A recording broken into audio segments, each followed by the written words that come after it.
I'm sick and tired of that loose rap. What's up, guys? I'm gonna try to share my thoughts on this next book as well. Okay, so I just read, I gotta get 1, 2, 3, 4, 5, 6, 7. I gotta count them, girl. When you read these series, man, you start to forget the damn numbers, okay? You can't just count them off the top of your head. But anyway, I wanted to talk a little bit about book number 7 in Susan Wittig's Albert's, I love her, China Bayles series. As you guys may or may not know, I've spoken about this series before, but it is a cozy mystery series, and I think it's an outstanding cozy. This series sets itself apart from a lot of cozies that I read for a very specific reason, and this because of the main protagonist. And I'm going to get into her in just a moment. But anyway, like I was saying, this is book number 7, Chile Death. I don't have a copy because I had to loan it from the library on reserve or whatever, and I finished it in about 3 days. But it's all gone, and I have the next book, and I'm so excited to get into it whenever I get into it, which should be soon because I missed this book already, or this character. But yes, I read a Chile Death. Now, as cozy mysteries go, there's a lot packed into one small book. With this particular book, there's 2 running narratives. And they run parallel to one another, but eventually they crisscross. And the crisscrossing of the 2, whatever the catalyst is that I can't give away, it more or less makes sense. But at the end of the book, I was just like, okay, whatever, because we're at the end anyway. But the A narrative consists of an insurance salesman who was kind of fiddling around with his money and his taxes, leaving some money behind, and he was slowly coming up into the face of the IRS. But even with that being said, he was a judge at a chili cooking contest, because, as I did not state, this series takes place in this fictional town of Pecan, Texas. So he is a part of this chili eating contest, and he's allergic to peanuts, and I want to say shellfish. Somebody understands this, somebody knows this, and what they decide to do is just shiesty and shady as hell.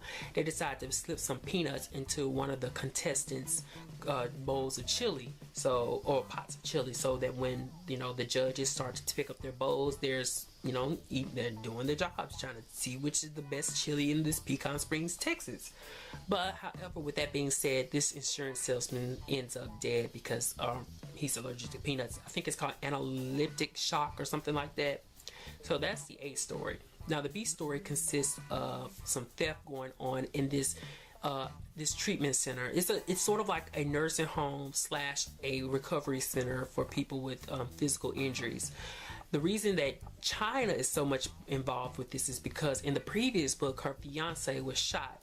Her fiance is a criminal justice professor / Texas Ranger, but so in the previous book he was shot. Oh my goodness, I love these characters. But so he's in this center, he's borderline paraplegic, I guess you can say. He's recovering, but at this point he's in a wheelchair. But there's some theft going on in this facility that he's getting his treatment in, and of course, as it always goes, he is, like I said, he once was a police officer in his own right, so he sort of tries to enlist China to help him figure out exactly what's going on, like who is in this place stealing stuff. And then with a slew of other employees being fired, she decides to kind of take the front and decide, I'm going to figure out what's going on here. So those are the 2 running narratives in this particular book. And I gotta say, first of all, I need to express how much I love China, because if it wasn't for her, I probably would have bailed on this book, and I'm gonna tell you guys why. I like China Bayles for a slew of different reasons. First, she's very interesting. She has a duality about her. Her former life, she was a defense attorney. She still keeps up with her bars or whatever, however that stuff goes, so she can practice law whenever she wants to just pick up and go back for it. And then besides that, she left all that behind, and now in the small town of Pecan Springs, she is a herbalist. So she owns a herb shop where she sells various herbs, girl. And that's one reason why I love China. I love that duality about her. She is middle-aged, by the way. She doesn't have any children, and her mother is a recovering alcoholic, so that's another plus. I really love her because she speaks her mind. I love how when she interacts with people and they ask her questions, China be giving them like, hell no, do I look like I'm gonna go do this stuff? And she has that sort of sass and attitude, which I can really identify with. But you know what, at the end of the day, I love the character of China Bayles for this very clear reason when it works with cozies. I don't know about you, but sometimes there's these cozy mysteries series where I won't say she's she's sort of, the protagonist can be like this daffy girl, this daffy young girl who spends her times in donut shops, and you know, she's in a love triangle between like a police officer and, I don't know, her high school sweetheart. No shade to those. I love those books anyway, as it is. I guess you can say, if I like the book, I like the book. If I like the book, I like the book. But China is the complete opposite, you know, when it comes to this specific subgenre. She is so different from those daffy girls in those cozy mysteries that I just kind of alluded to. And what I mean by that is China's voice is so mature, but at the same time, she is so damn flawed. Like, she's like a grown woman protagonist. And I like it because she's not that young, daffy grown woman, but she's not that older, you know, older sleuth, that Miss Marple flavored sleuth at all. She's like right there in the middle, and she just has this grown womanness about her that just I absolutely freaking love. I wish I could express what I mean by, you have to read the series to know. She makes her mistakes, but my God, the woman is about her shit. She be about it, and she's just sassy and funny at the same time, and it's just like a really good balance that I feel like Susan Wittig Albert has created with this character. You know, she's not too young, she's not too old, she's right in the middle, she's knowledgeable, you know, she just has it going on. I really love this character. So with that being said, the only reason I got through Chile Death is because of my love for China. See, here's the thing, and now I can just leave this review at this. With those two running narratives, those two running stories, story A and story B, as I said before, they parallel and eventually cross. Susan Wittig Albert, she introduced way too many suspects, way too many names to keep up with between the two mysteries. You know, the nursing home mystery and the chili bowl eating mystery. Too many names, too many suspects, too many branching backgrounds.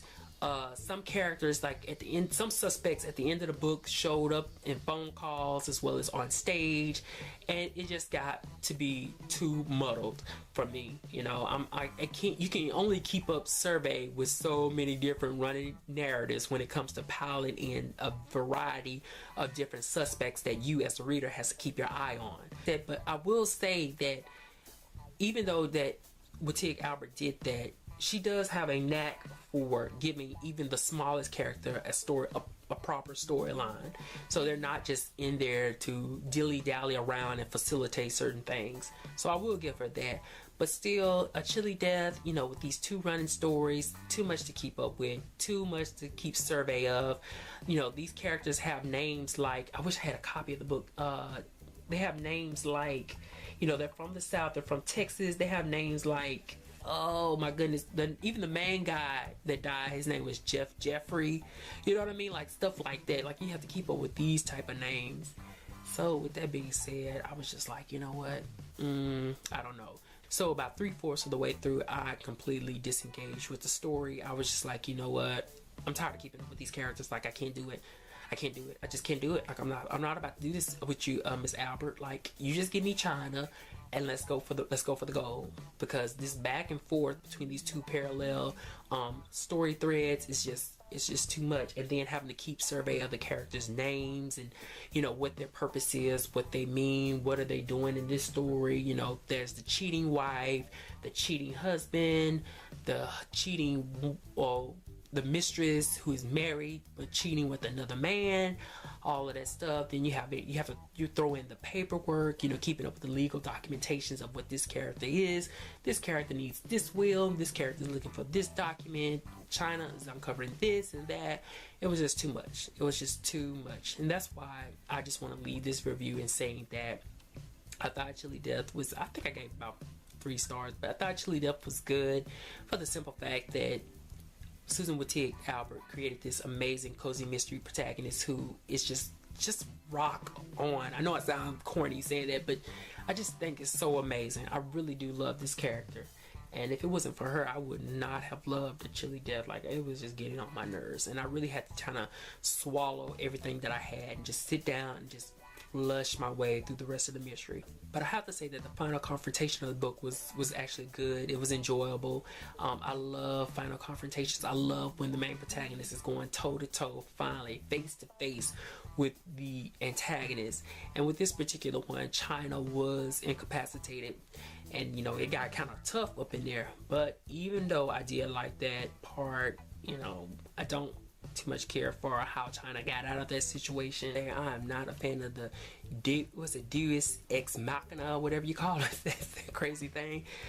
Endings, I don't like those. I feel like when those happen, the author's just cheating, girl. I'd rather the author just write like 10 more pages just to figure out exactly how she's gonna get her character out of a situation than to just throw in a blunt, unexpected piece of circumstances that sets her free, and then girl, at the end of the book, then in a epilogue, then they cover you know, in why that situation happened the way it is. I just feel like those Deus Ex Machinas are it's just cheating.